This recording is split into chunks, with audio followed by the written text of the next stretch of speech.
because of a love for one of my favorite bands. So I kind of have to give you the backstory. Since 1997, I've been a huge fan of the band Hanson. Yes, they sang Bop. But they don't sing it anymore. They are, they're a pretty rad group of three brothers. They're kind of like an indie rock band now. They have their own label. And I just love their music. So back in like 2005, maybe, I came across their album titled Underneath, and the title track from that album, just for some reason, I was like, I don't know, it just like stuck with me all day. The song was in my head, and there was this amazing piano part to it, and it was pretty like emotional song. And I really wanted to learn how to play it on the piano, but I don't read sheet music very well, although I took lessons for like 10 years. I just don't enjoy reading music, and I was at college, so I didn't have my piano with me, but I was so desperate to learn the song that I went out to Radio Shack and bought the crappiest keyboard, paid way too much for it. It was a piece of junk, like bought a pedal and all, like got the whole works so I could learn this song. And I just sat down and wrote out every single note that I heard him play. For days I did this, and I think my roommates probably hated me, but I couldn't help it. I just really wanted to play the song. So when I finally learned it, I don't know, I came up with this idea that I would post it online to see what other Hanson fans thought of my version. I don't know why, and from there it just became an addiction, and now I can't stop. So that is how it all came about.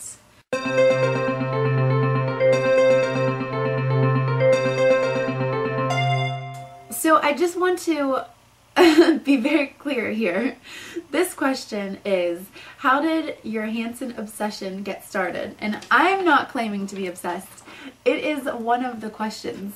You are telling me I'm obsessed. I am a huge fan. Maybe I've used the word obsessed because it's just easy to throw it out there. I don't think I'm necessarily obsessed as much as I'm really inspired.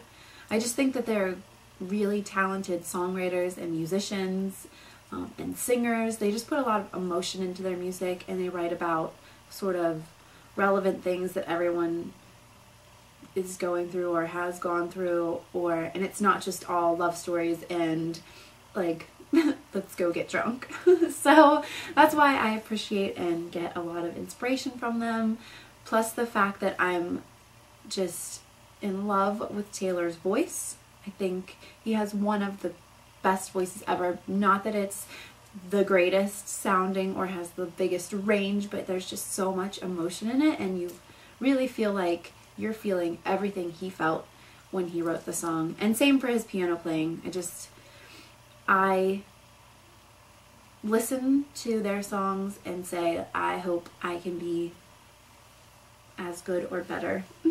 And I also listen to them and think, I'd really be honored if they would want to write and or perform with me one day. So it's like a motivation and just an inspiration. I think they're super talented. And when I was 12, I thought I was going to marry Taylor, so.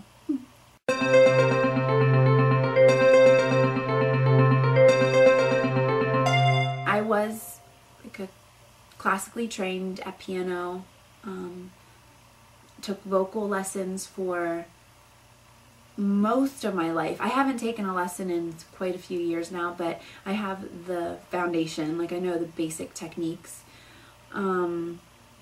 I would love to play the guitar. I have one. It's just sitting in my room because my fingers hurt too much when I try to play it.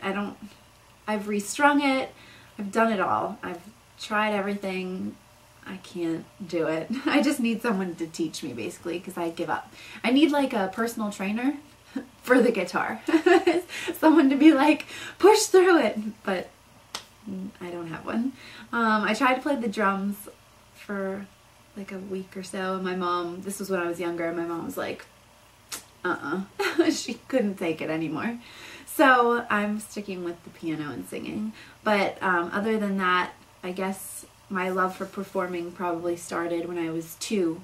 I started dance lessons, and I did tap, jazz, ballet, lyrical, gymnastics, solos, quartets, groups, competition lines. I traveled all around the country performing and competing, and I just love being on stage, basically. That's really the only time I feel super comfortable.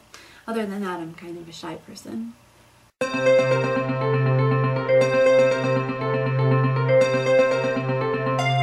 Like I said, I did have years and years of training, 12 years of dance training, starting from when I was 2, and then I had further training when I was in my girl group.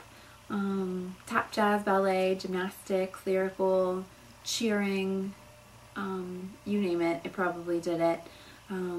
Tap was my favorite, tap and gymnastics. Just had some insane experiences, some of the best times ever. I just love performing, and it's so cool. It's fun to perform on your own, but it's even more amazing when there are like 15, 20, 30 of you all on stage, all doing the same thing at the same time. It's just like, you feel like so just connected and just amazing. Like, you just have this great feeling when you all hit it and you're all on point that day. It's the best feeling ever. I love dancing.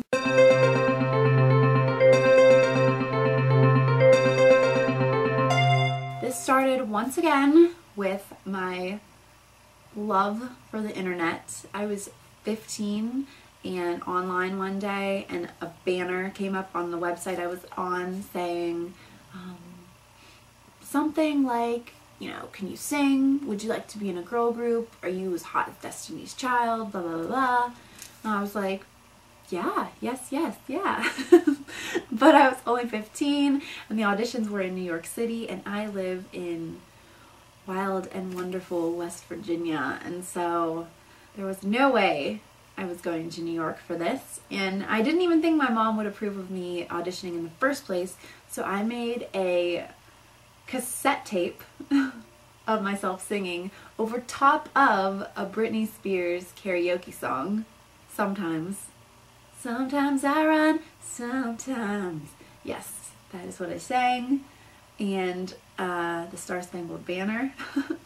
And I sent my video in, and the producers tell me that they watched it, put it in the keep pile, but it accidentally made its way to the rejected pile, and so they never would have seen or heard from me again. There were 8,000 submissions. They never would have come across my tape again if I didn't get impatient.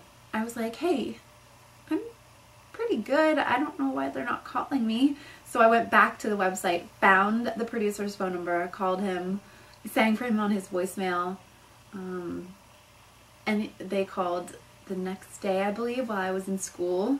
Talked to my mom, like, we got your daughter's voicemail. My mom's like, I don't know what you're talking about. So they flew here to meet me. I guess I won them over, and that is how that came about.